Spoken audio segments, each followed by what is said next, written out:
এতিয়া মই ৰাতিপুৱা কিচেনত আহি প্ৰথমে দেখিছোঁ কালি খোৱা কেক এডোখৰত এনেকুৱা পৰুৱা লাগিছে নহয়। এয়া দেখিছে, ইয়াত মই কি কৰিছোঁ, আপোনালোকেও কৰিব পাৰে তেনেকুৱা, নিমখ দি দিছোঁ পৰুৱা লাগি থকা অংশখিনিত। এনেকৈ নিমখ দি দিলে তাৰমানে পৰুৱাবোৰ নাইকিয়া হৈ যায় বা মৰি যায়, আঁতৰি যায়, এনেকুৱা হয়। আপোনালোকে ট্ৰাই কৰি চাব পাৰে। ফাৰ্ষ্ট মই টিপছটোৱে দিছোঁ আজি।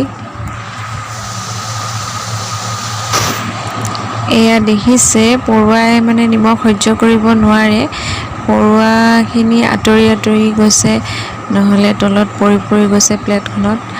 এয়া আপোনালোকে ট্ৰাই কৰি চাব পাৰে। য'ত পৰুৱা লাগি থাকে তেনেকুৱা ঠাইবোৰত নিমখ পানী ছটিয়াই দিব পাৰে, নহ'লে নিমখ ঢালি দিব পাৰে। এনেকৈ পৰুৱাবোৰ নাইকিয়া হৈ যায়।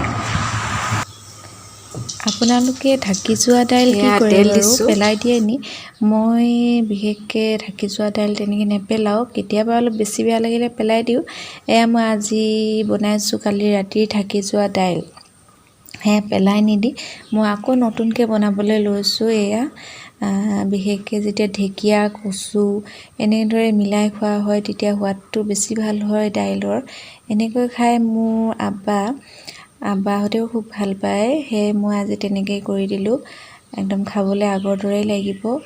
এয়া বনাই লৈছোঁ জল্দি। তাৰপিছত আপোনালোকক আগলৈ ভিডিঅ'ত দেখাই আছোঁ এটা মেচিনৰ বিষয়ে, চাই থাকক আগলৈ। এয়া দাইলখিনি এড কৰি দিলোঁ, এতিয়া উতলিবলৈ দিম আৰু হৈ যাব আগৰ দৰে দাইল ফ্ৰেছ। এনেদৰে খাই মানে মোৰ ঘৰৰ মানুহে ভাল পায়, সেই এনেদৰে কৰি দিলোঁ। এনেদৰে আপোনালোকেও কৰিব পাৰে, যিহেতু ঢাকি যোৱা দাইল ভাল পাব খাই।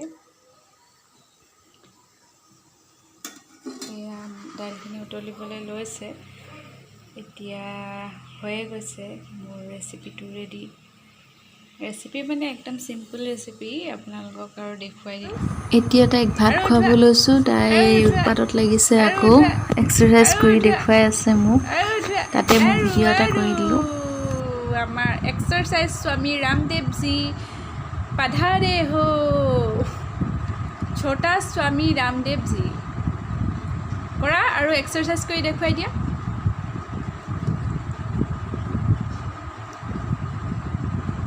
এক্সাৰচাইজ স্বামী ৰামদেৱ হোৱা নেকি? তুমি স্বামী ৰামদেৱজী হোৱা নেকি? ভাত অকণমান আৰু অকণমান খাই লোৱা। এতিয়া ছোৱালীজনী চাইকেল কান্দিছে বুলি তাই সেইটোতে ব্যস্ত হৈ গৈছে। ইয়া জনী য়েছ পাপা, নিজে চলোৱা, নিজে চলাব পাৰিব লাগিব। মই কিমান তোমাক ঠেলি থাকিম? মই ঠেলি আছোঁ বাৰু, তুমি চলোৱা। ছোটা ভীম চলোৱা, তুমি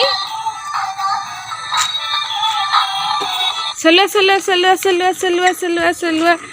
একচুৱেলি মই কিমান দূৰ এনেকৈ ঠেলি থাকিম, হাত চাত বিষাই গৈছে। সেইকাৰণে মই কৰিছিলোঁ কি, এইখিনিতে এটা ৰছী বান্ধি লৈছিলোঁ, ৰছী বান্ধি তাইক টানি আছিলোঁ এইকেইদিন। যোৱা, নিজে চলোৱা। বেগটো লৈ স্কুল যোৱা, এইটো বেগ। যোৱা স্কুল গৈ। আহক আপোনালোকক এটা বস্তু দেখাওঁ। বস্তুটো দেখা বুলি ভাবি আছোঁ। যিসকল পুৰুষ আছে তেওঁলোকে বেছি ভালকৈ গম পাব এইখিনি বস্তুৰ বিষয়ে। বিচনাতে উঠাই ল'লোঁ, উপায় নাই দেখুৱাবলৈ। এয়া ৰ'ব দেখাই আছোঁ মই দেই, চাই থাকিব।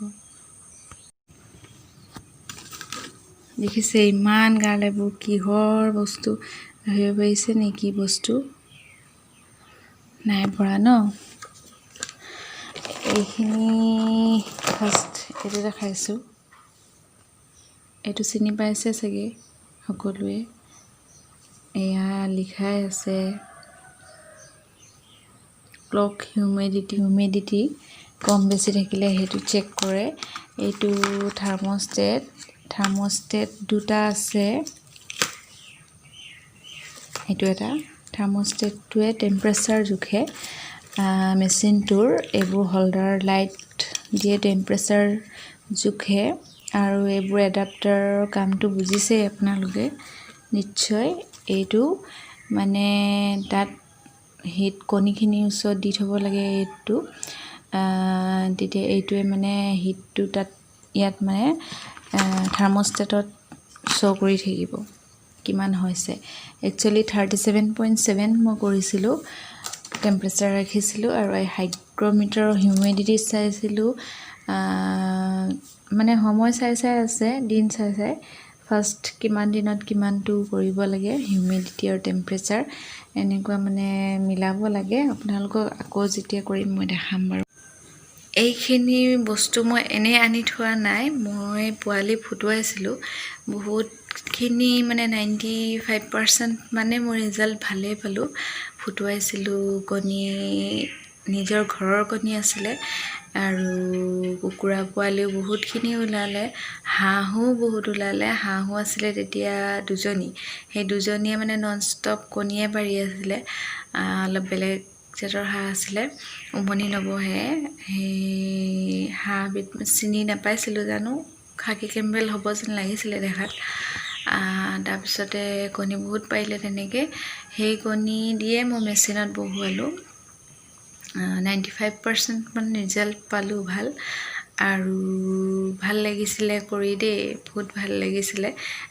ফাৰ্ষ্ট মই ইউটিউবত ভিডিঅ'বোৰ চাই থাকোঁ এনেকুৱা মেচিনেৰে পোৱালি ফুটোৱা। তাৰপিছত চাই ইণ্টাৰেষ্ট জাগিলে, ইণ্টাৰেষ্ট জাগি কিনে মই ভাবিছিলোঁ ময়ো কৰোঁ। মই ফ্লিপকাৰ্টত বস্তুবোৰ অৰ্ডাৰ কৰি ল'লোঁ। অৰ্ডাৰ কৰি কিনে হাজবেণ্ডক ক'লোঁ, হাজবেণ্ডে অলপ লাগি দিলে, বহুতখিনি লাগি দিলে। তেওঁৰ হেল্প নহ'লে হয়তো মই কৰিব নোৱাৰিলোঁহেঁতেন। তেওঁৱে মেচিনখিনি সকলো ৰেডি কৰি দিলে। তাৰপিছতে সৰু সুৰাকৈ ময়ে তাৰমানে চব চোৱা চিতা ময়ে কৰিছিলোঁ, আৰু 95% ৰিজাল্ট পাইছিলোঁ দেই। তাৰপিছতে হাঁহ পোৱালিও বেছি ভালেমানখিনি হাঁহ পোৱালিও ওলাইছিলে, কুকুৰা পোৱালিও ওলাইছিলে। কিন্তু এটা কথা মানে সেইটো সময়ত মই ফাৰ্ষ্ট আছিলোঁ, ইমান এটা আইডিয়া নাছিলে পোৱালিবোৰ কেনেদৰে বচাব লাগে। তেতিয়া মানে পোৱালিবোৰ ঠিকেই ওলালে। এটা ঘেৰাও কৰি মানে মই বাহিৰতে তেনেকেই থৈছিলোঁ, দানা চানা দিছিলোঁ। কিন্তু দৰৱ পাতিৰ ক্ষেত্ৰত মই ভালকৈ নাজানিছিলোঁ, তাৰমানে কোনটো সময়ত কি দৰৱ দিব লাগে নালাগে। কিন্তু এতিয়া মই বহুতখিনি গম পালোঁ চাই ভিডিঅ'। এতিয়া মই নেক্সট কৰিলে তাৰমানে আপোনালোককো দেখাই যাম, আৰু ভালদৰে কৰিম বুলি মই মানে ভাবি আছোঁ। এতিয়া কণী নাই ঘৰত তেনেকৈ, কুকুৰা মানে মৰি বেমাৰত নাইকিয়াই হৈ গৈছে। সেই কণী তেনেকৈ নাই, এনেই কুকুৰাকহে উমনি বঢ়াই থকা হৈছে, মেচিনত দিয়া নাই। কাৰণ মেচিনত কম কণী দিটো লাভ নাই, যিহেতু বিলো বহুত উঠিব, বিল টানিব। সেয়েহে কম কণী দি লাভ নাই। মই ভাবোঁ অলপ সৰহ কণী হ'লে তেতিয়া ভাবিছোঁ আকৌ কৰিম, আপোনালোককো দেখুৱাম। আমাৰ মানে পুৰুষসকলৰ এইটো ক্ষেত্ৰত বহুত সুবিধা হ'ব বুলি মই ভাবিছোঁ, যদি মই কৰোঁ। আকৌ দেখুৱাম আপোনালোকক।